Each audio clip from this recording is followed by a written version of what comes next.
আমাকে দেখে প্রথম চুলটা একটু ঠিক করবে, তারপর শার্টটা নিচের দিকে টান দেবে, যাওয়ার সময় মুচকি হেসে চলে যাবে। আমার মনে হয় কি জানোস, ফরহাদ ভাই তোরে পছন্দ করে। আমিও জানি, কিন্তু এখনো পর্যন্ত তো প্রেম ভালোবাসার কথা কিছু বলেই না। আচ্ছা, তুই কি তারা পছন্দ করো? টিভিটা ছাড়েন, আজকে ছায়া ছবি তো 7টা বাজে শুরু হইব।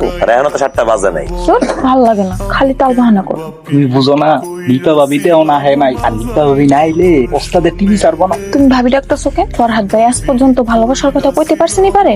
ওস্তাদে তো কইতে চায়। তুমি ভাইরে বইলো নিপাও ভাইরে পছন্দ করে, আর একটা মায়া মানুষ হয়ে কি পুরুষ মানুষের ভালোবাসার কথা কইতে পারে? কি ব্যাপার, টিভি বন্ধ কেন? তুই জানোস না, তুই না আসা অব্দি ফরহাদ ভাই আবার টিভি ছাড়ে না।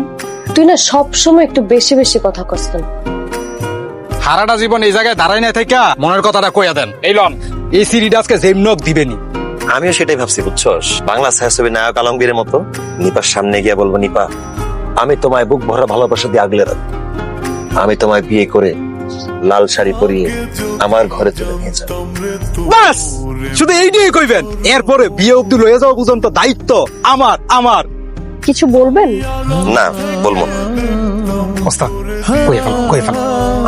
হ্যাঁ বলবো। কি বলবেন? এ তানিয়া, তুমি একটু পাশে চলো, তোমার লাগে আমার কিছু কথা আছে। সকালে খাইছো? খাইছি। কি দিয়ে খাইছো? কাঁচা মরিচ, ডিম ভাজি আর পান্তা ভাত। আর কিছু? আমার তোমার খুব ভালো লাগে। আর না মানে, যখন আমি ভাত খেতে বসি আমি দেখি তুমি আমার পাশে বসে হাত পাখা দিয়ে বাতাস করতেছো। যখন আমি দোকানে থাকি দেখি তুমি কাস্টমার হিসেবে আমার কাছে জিনিস কিনতে আসছো। তারপর আমি আমি তোমাকে ভালোবাসি। এই কথাটা বলতে 3 বছর পার করে দিলাম। আমার ক্লাসে দেরি হয়ে যাইতেছে, আজকে আমি যাই। কিছু বলবা না? মেয়ে মানুষ কখনো কোনো কথা মুখে বলে না, বুঝে নিতে হয়। আমি তোমাকে বাড়িতে বইতে আহি নাই, একটা কথা জিজ্ঞাসা লেগে আইছি। চাচা মাথাটা ঠান্ডা করে একটু বসেন, তারপর আমরা কথা কই। আমরা ব্যাপারটা গতকালই শুনছি, ভাবছিলাম আজকে সন্ধ্যা আপনাকে বাড়িতে যাবো। তখন তোমাকে সিদ্ধান্তটা কি? চাচা, আমার ভাই যেহেতু আপনার মায়ের পছন্দ করেই ফেলাইছে, এখন আপনার যদি কোনো আপত্তি না থাকে তাহলে আমরা সামনে আগাইতে পারি। এইটা যদি গ্রামের মানুষের মধ্যে জানাজানি হয়ে যায় তাইলে তো আমার মান সম্মান একেবারে মাটির লগে মিশা যাইব। এই জন্য তো কইতেছি যে আপনার আপত্তি না থাকলে ওকে একটা বিয়ে শাদীর ব্যবস্থা করে দেই, কি কও?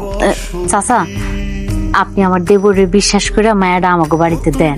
হ্যাঁ, আমি নিজে ওরে যত্ন করে ছোট বোনের মতো রাখবো এই সংসারে। বিয়াতে আমার কোনো অমত নাই। আলহামদুলিল্লাহ। বোমা, আজকে তাইলে আমি যাই।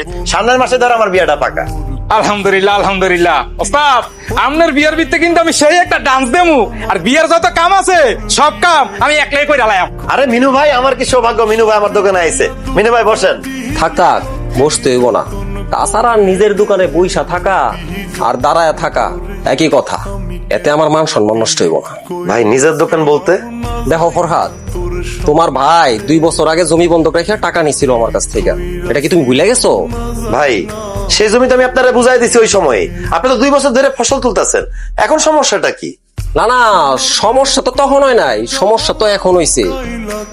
6 মাসের জন্য বইলা দোকানের কাগজ বন্ধক রেখে আমার কাছ থেকে টাকা নিছে।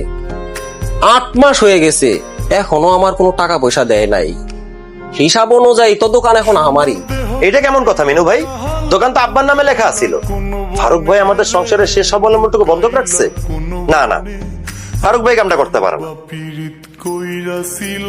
আমি নিজের জীবন নষ্ট করছি তো করছি, শেষমেশ তোর জীবনটাও নষ্ট করলাম। কিন্তু বিশ্বাস কর ভাই, আমি তোর মাথায় হাত দিয়ে কসম করার পর আজ পর্যন্ত আর কোনোদিন জুয়া খেলি নাই। আমারে তুই মাফ করে দে ভাই। কার সিটি এটা? আব্বা, ফরহাদের চিঠি। তোরে কত করে কইছি না, ওই ফরাদের লগে তোর বিয়া হইব না? কেন আব্বা, তুমি না গত 3 মাস আগে ফরহাদের ভাবিরে কথা দিয়ে আসছিলা আর বলছিলা যে এই বিয়েতে তোমার কোনো আপত্তি নাই? হ্যাঁ কইছিলাম, সেটা 3 মাস আগে। এখন তো আর কিছু কই না। বললাম জুয়া খেলতে খেলতে বন্ধক রাখতে রাখতে নাকি সবকিছু শেষ করে ফেলাইছে। এখন আছে শুধু ওই বাড়িটা। কবে দেখা যাইবো জোয়ার বোর্ডে বইসা বউরে বন্ধক রাখতেছে। ওই বাড়ির পোলার লগে আমি তোরে বিয়া দিব না।